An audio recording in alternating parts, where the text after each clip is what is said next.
భరద్వాజ్ గారు మాట్లాడుతుంది కాబట్టి సార్ ప్లీజ్.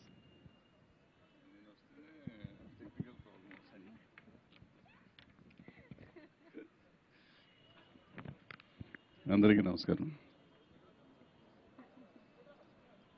ఇవాళ అంటే ఈ రోజుల్లో సినిమా ఇండస్ట్రీలో సినిమాని ప్రేమించి సినిమాని నమ్మి సినిమా కోసమే సినిమా తీసేవాళ్ళు చాలా తక్కువ మంది ఉన్నారు.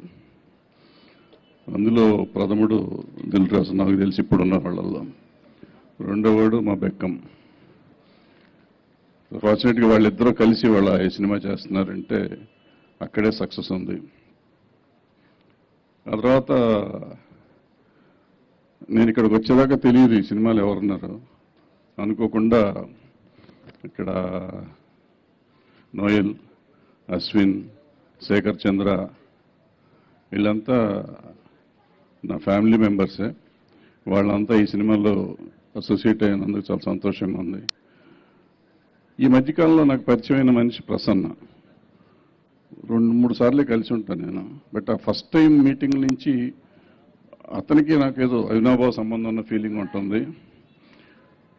అతను ఆత్రేయ గారు, జంజాల గారు, ఆ తర్వాత త్రివిక్రమ్ శ్రీనివాస్ గారు వాళ్ళ సినిమాలు డైలాగులతోనే ఆడుతూ ఉంటాయి. సినిమా కథ ఉన్న ఆర్టిస్టులు ఉన్నా లేకపోయినా కథతో డైలాగులతో ఆడతాయి.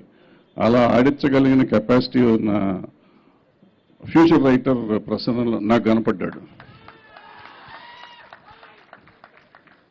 సో అలాంటి ప్రసన్న ఈ సినిమాకి మాటలు రాశాడు.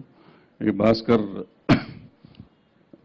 కొత్త director, Hebah Patel already proved heroine కాబట్టి ఈ సినిమా ప్రమోషన్ కానీ దాని టైటిలే ఉంది. ఇప్పుడు ఎవరున్నా లేకపోయినా సినిమా జనం చూసేసి అంత మూడ్ వచ్చేసింది సినిమాకి. ఆ సినిమా ఆటోమేటిక్గా చూస్తారు. I hope that whole film will be a big hit and I wish that film be a hit. యూనిట్కి నా అభినందనలు తెలియజేస్తాను. Thank you.